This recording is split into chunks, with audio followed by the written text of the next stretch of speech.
Aujourd'hui, je reçois à nouveau Dragan Stojanovic sur le thème de la souffrance et surtout des démarches possibles pour surmonter les épreuves et les douleurs de la vie.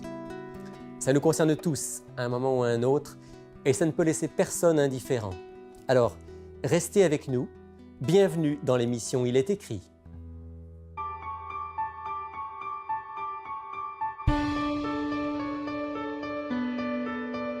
Il est écrit, une émission présentée par Rémi Ballet.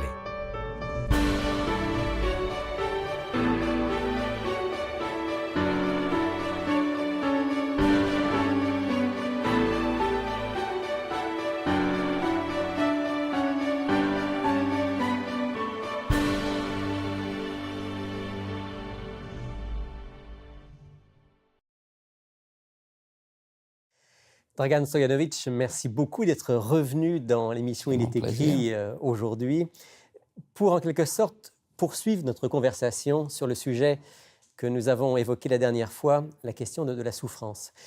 Quand on a terminé l'émission, je me suis dit, si on ne va pas plus loin, il va manquer quelque chose. On a parlé bien sûr des fondements bibliques par rapport à la compréhension de la souffrance. Dieu n'est pas à l'origine de la souffrance. Il vient nous soutenir et remplir nos vies quand on est dans l'épreuve. Mais en même temps, concrètement, comment ça se passe? Alors aujourd'hui, c'est ce qu'on veut aborder à travers notre émission. Et vous avez comme 7 suggestions pour nous aider à passer à travers ces périodes d'épreuve et de souffrance.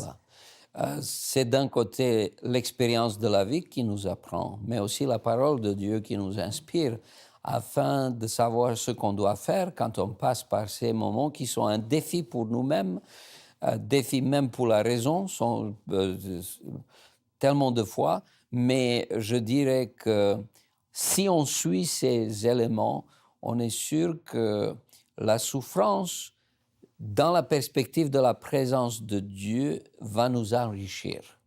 Et le premier point que je vois dans ce cheminement avec Dieu, c'est de ne pas cacher ses émotions, de regarder la réalité en face. Lorsqu'on est touché, lorsqu'on est blessé, lorsqu'on a perdu un être cher, ça ne sert à rien de cacher ces choses-là. On ne peut pas résoudre le problème juste en éliminant, en repoussant le problème. Il faut respecter le temps du deuil. Il faut respecter nos émotions.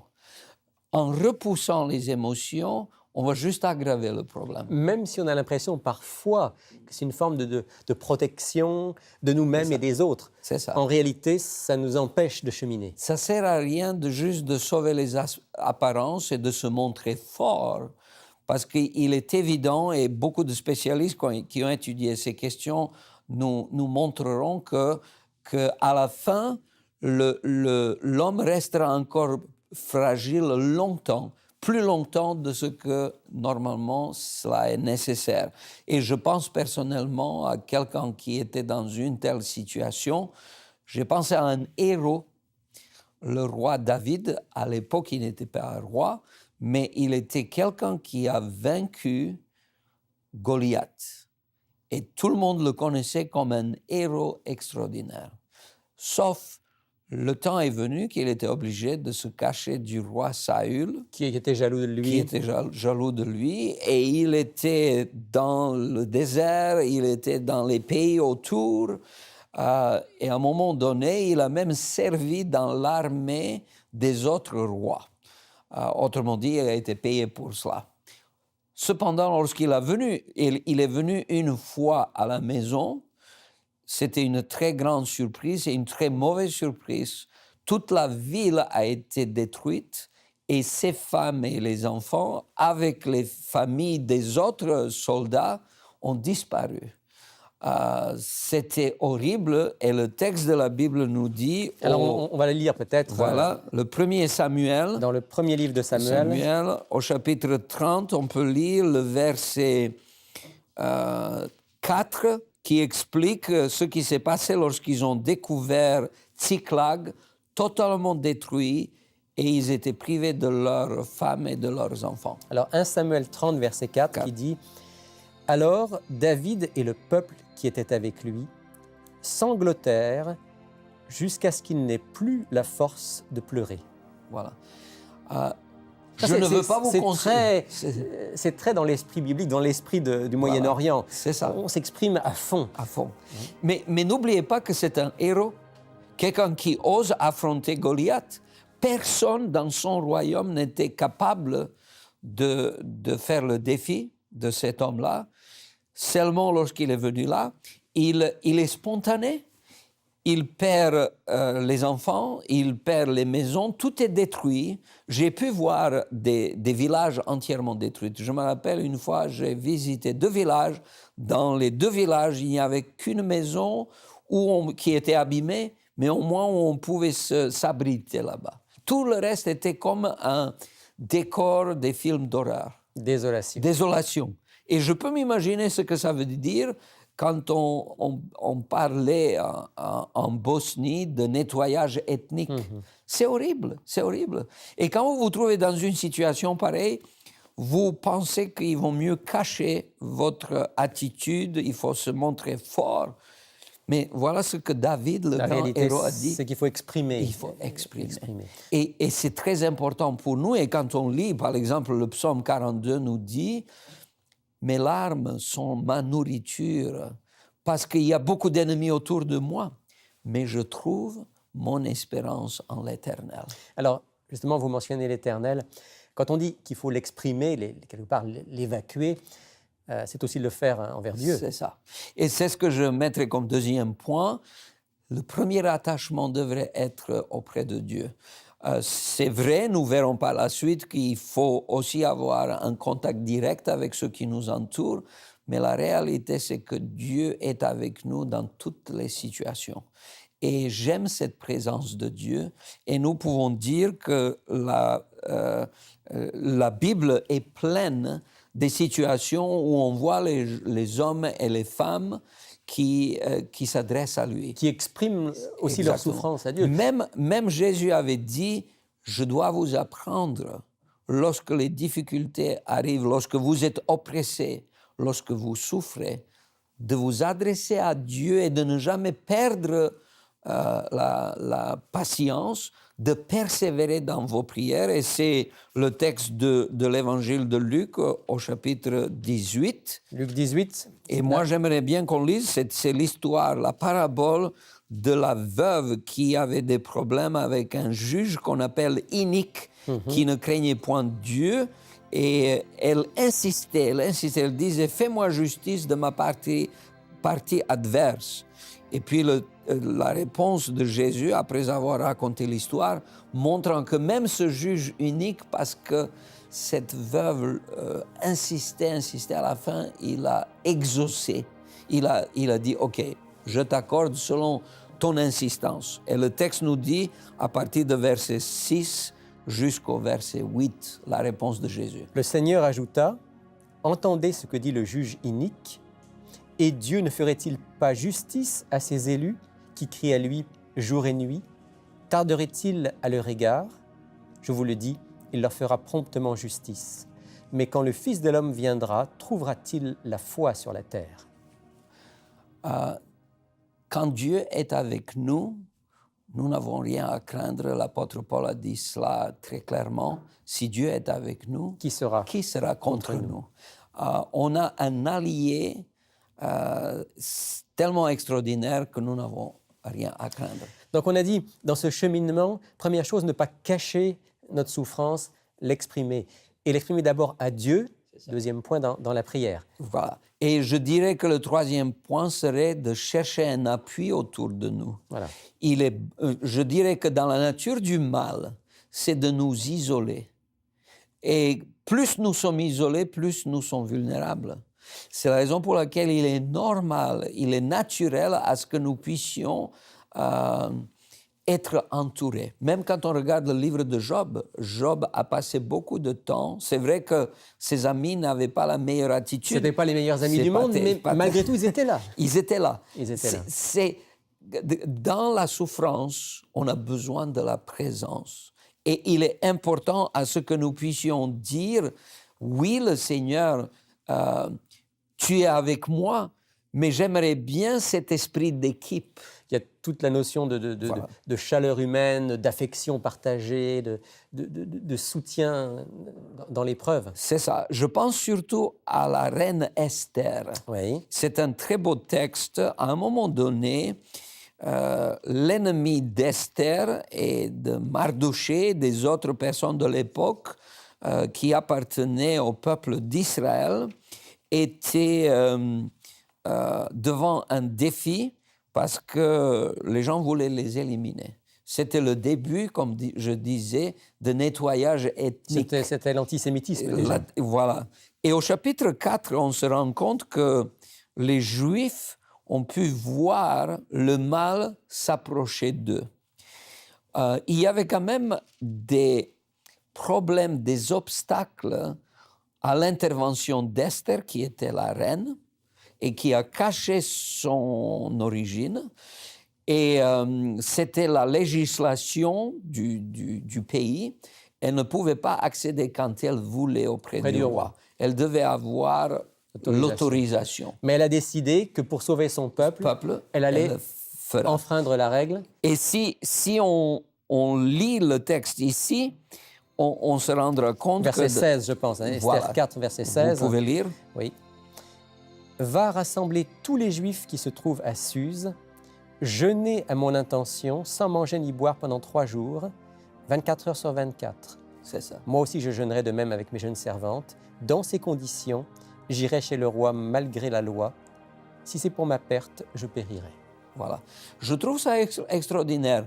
Elle savait qu'elle pourrait être dans une situation horrible. Mais elle savait aussi que si elle ne fait pas cette démarche, tout le peuple sera dans une situation horrible. Et son attitude était, est-ce qu'on peut rester ensemble? J'ai besoin de votre soutien. De votre soutien. Ça fait penser un petit peu à Jésus dans le jardin de Gethsémane. Exactement. Qui prend avec lui trois disciples et qui leur dit, s'il vous plaît, priez avec moi. Priez avec moi. Jésus lui-même a eu besoin, Exactement. dans ces moments de grande souffrance, de grande angoisse, d'être soutenu. C'est que lorsque nous sommes ensemble, moi je dirais même allant plus loin, même quand on ne souffre pas, on peut faire très peu de choses tout seul. C'est vrai. C'est vrai. Je me rappelle d'un grand sportif lorsque j'étais jeune, c'était David Douillet. Il était judoka, il était 3 fois ou 4 fois, je ne sais même plus, champion du monde olympique, champion olympique aussi. Et je me rappelle l'un de ses interviews lorsqu'il a été 12 ans parmi les meilleurs sportifs au monde. Quelqu'un lui a posé la question à la télévision, où se trouve la clé de votre réussite? Mais il a dit quelque chose qui m'a frappé. Il a dit, vous savez, on ne peut rien faire tout seul. Je dois dire que ma réussite, mes médailles, mes championnats, j'ai gagné parce qu'il y avait 11 personnes qui ont travaillé pour moi à temps plein. Et c'est là que Donc, il y a ceux qui l'aident, les psychologues, les entraîneurs, et tout ce monde autour. Pour la réussite, il faut une équipe. Et pour arriver à surmonter l'épreuve, surmonter la souffrance, exactement. Il faut ça va beaucoup mieux lorsque nous sommes ensemble. Lorsque nous pouvons... C'est pour ça que dans la Bible, on parle de prière d'intercession. Donc, on n'est pas tout seul, mais il y a plusieurs personnes qui sont ensemble et qui s'encouragent mutuellement. Donc, Marian Stojanovic, on n'a pas beaucoup de temps. Il nous reste quelques points encore à voir. Après avoir exprimé notre souffrance, vous êtes tourné vers Dieu dans la prière, avoir cherché du soutien auprès des autres. Je dirais qu'il est très important de lire la Bible afin de changer de perspective, de ne pas regarder le problème de l'intérieur, de notre petit monde et de nos limites.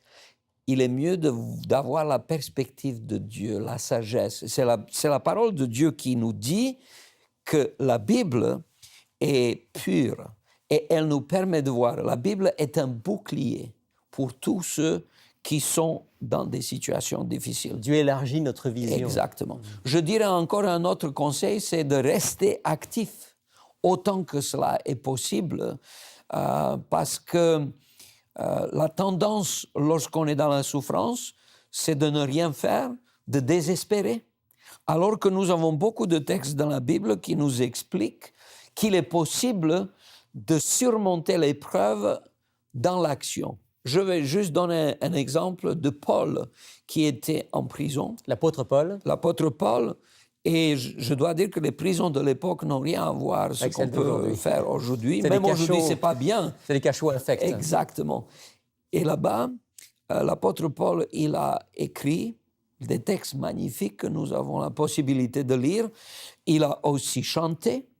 Il a communiqué, il a prêché l'Évangile, il a ordonné, il a organisé des réunions, des comités, comme nous pourrions dire. Il a eu un contact étroit avec les autres, c'est extraordinaire. Moi, j'aime cette idée de chanter au moment de la souffrance. Oui, alors je sais que vous êtes aussi un musicien, et c'est vrai que la musique a un pouvoir extraordinaire. Extraordinaire. Je me rappelle de mon grand-père qui m'a aidé à apprendre le violon. C'était un prof de musique. Et il s'appelait Émile. Et il a passé aussi par beaucoup de souffrances. Une fois, il a presque perdu son œil. Et le problème qui s'est posé, c'est que sa prunelle n'était plus ronde. Mais il y avait un peu une partie de cette prunelle, et ensuite tout est parti dans toutes les directions. Et quand vous regardez son œil, je me rappelle, j'ai regardé son œil et j'ai eu peur. Et c'était la première fois quand je l'ai vu après l'accident. Et je me rappelle que juste après qu'il m'a montré son œil, il a commencé à chanter. C'était sa manière de vivre. Une forme de thérapie. Une forme de thérapie. Ouais. Je sais qu'il souffrait, mais il était du côté de l'espérance avec son chant. Alors, on reste actif, on chante, on donne tout ce qu'on peut donner, et on essaye de garder cette espérance, justement. C'est ça. Est-ce que je peux dire, à travers cette souffrance, on apprend beaucoup de choses. On apprend la patience, et la patience va... Parce que, vous savez, dans le monde aujourd'hui, la patience, c'est quelque chose de capital. Aujourd'hui, on veut tout de suite. C'est vrai. Mais avec Dieu, on apprend que la meilleure solution, c'est que nous acceptions son temps et sa manière de faire. Et ça nous apprend de compter sur lui et d'espérer. Ce que vous êtes en train de nous dire, c'est que quand on est dans l'épreuve et dans la souffrance, si on a la vision qu'à travers cette épreuve, Dieu peut nous apprendre quelque chose, on va finalement être plus fort et on va grandir. Et c'est ce que je vois, par exemple, dans le psaume 130, qui dit « Mon âme espère ». Et c'est ça la solution pour l'homme. Il y a beaucoup de questions et on ne peut pas trouver la perfection dans ce monde, mais on peut trouver l'expression maximale de l'épanouissement de l'être humain lorsqu'on marche avec Dieu. L'espérance, vous avez mentionné ce mot-là peut-être en terminant notre dialogue. Voilà. L'espérance, c'est voir plus loin que la souffrance. C'est ça. Il y a le texte de Hébreux au chapitre 11, la définition de la foi qui nous dit que la foi est la conséquence de l'espérance. Alors, chapitre 11 de l'Épître aux Hébreux. Voilà. Au verset 1. Or, la foi, c'est l'assurance des choses qu'on espère, la démonstration de celles qu'on ne voit pas. J'aimerais juste aider nos auditeurs à se rendre compte qu'il faut d'abord espérer pour pouvoir croire. Donc la foi n'est pas contre la raison, contre la logique. La foi vient comme la conséquence de ce qu'on a appris. Et les choses positives qu'on a apprises vont maintenir notre espérance. On ne peut pas vivre sans l'espérance, on ne peut même pas croire sans l'espérance. L'espérance, c'est le départ. L'espérance, c'est que Dieu nous a dit que bientôt, il n'y aura plus deuil, il n'y aura plus souffrance, il n'y aura rien, parce que les anciennes choses passeront et toutes choses deviendront nouvelles. C'est ça qu'il faut regarder à travers nos difficultés et nos souffrances. Et c'est certainement ce qui nous permettra de passer à travers l'épreuve, malgré parfois le feu de cette épreuve. Dragan Stojanovic, comme on le fait à chaque fois, est-ce que vous voudriez bien prier avec nous pour que Dieu justement fortifie en nous cette espérance? Avec plaisir. Notre bon Père Céleste, merci pour ta présence dans nos vies. Et merci pour la certitude que tu es avec nous et que tu nous donnes la possibilité de voir les choses d'une autre perspective. Tu nous permets de voir que ton amour est prêt à agir en ton temps et dans la meilleure manière possible. Je te prie pour tous ceux qui nous écoutent, afin qu'ils puissent, dans leur souffrance, parce que la souffrance n'épargne personne, se rendre compte que l'abri, le vrai abri, c'est toi.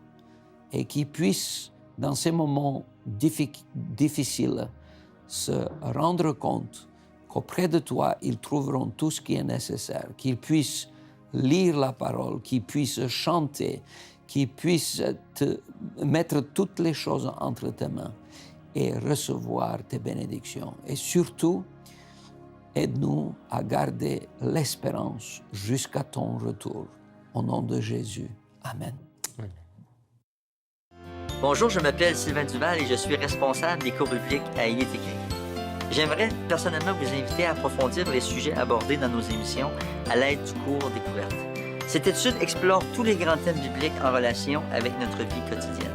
Ce cours est entièrement gratuit. Vous pouvez le suivre par correspondance, par Internet et bien sûr en personne avec un instructeur. Inscrivez-vous dès maintenant à ilestécrit.tv ou tout simplement par téléphone au 1-866-729-3515. Surmonter les épreuves et la souffrance, c'est le thème de notre émission d'aujourd'hui. Et vous savez que chaque semaine, l'équipe d'Il est écrit a l'habitude de vous proposer un document pour aller plus loin, document pratique. Aujourd'hui, il y en a un également et je me tourne donc vers mon ami Gabriel. Ça va bien, Gabriel? Oui, ça va Bonjour, bien, Gabriel. merci. Bonjour, Sylvain. Explique-nous ce que tu as entre les mains. Quel est mains. le contenu de ce livret d'aujourd'hui? Oui, bien en fait, cette semaine, on aimerait proposer à nos auditeurs un livret très intéressant sur le sujet d'aujourd'hui. Il s'appelle « Grandir à travers les phases les plus difficiles de la vie ». Donc, on nous donne un ouvrage, dans le fond, qui nous donne des outils sur des phases à travers lesquelles on pourrait traverser. Quel genre alors Comme parce par que exemple, phase difficile, ça peut être toutes sortes de choses. Oui, c'est ça, mais on n'est pense pas à au l'abri deuil, personne. exemple. Oui, le deuil, on parle de la dépression, le surmenage professionnel, la toxicomanie même. Donc, des conseils pratiques Voilà, pour surmonter et pour aller plus loin et pour grandir. exactement. C'est ça, le mot-clé, grandir à travers ces étapes-là. Et nos auditeurs peuvent se le procurer en nous contactant, comme à chaque semaine.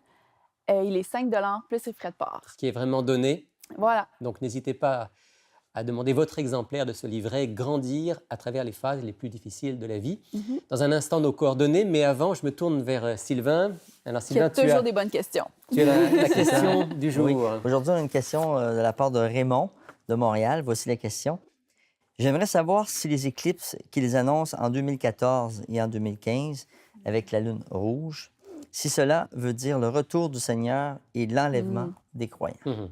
Donc, un texte peut-être classique, on pense. Oui, bon, Raymond fait sans doute allusion à ce texte qu'on trouve dans l'Évangile selon Matthieu, chapitre 24. Oui. Jésus parle des signes qui précèdent son retour. Il parle des guerres. C'est le chapitre connu pour la fin des temps. Quoi. Voilà. Il parle de toutes sortes de choses. Et après avoir mentionné certains signes de l'histoire humaine jusqu'à son retour, il dit qu'il y aura une grande détresse. Et au verset 29, il dit ceci. « Aussitôt après ces jours de détresse, le soleil s'obscurcira, la lune ne donnera plus sa clarté, les étoiles tomberont du ciel, les puissances des cieux seront ébranlées.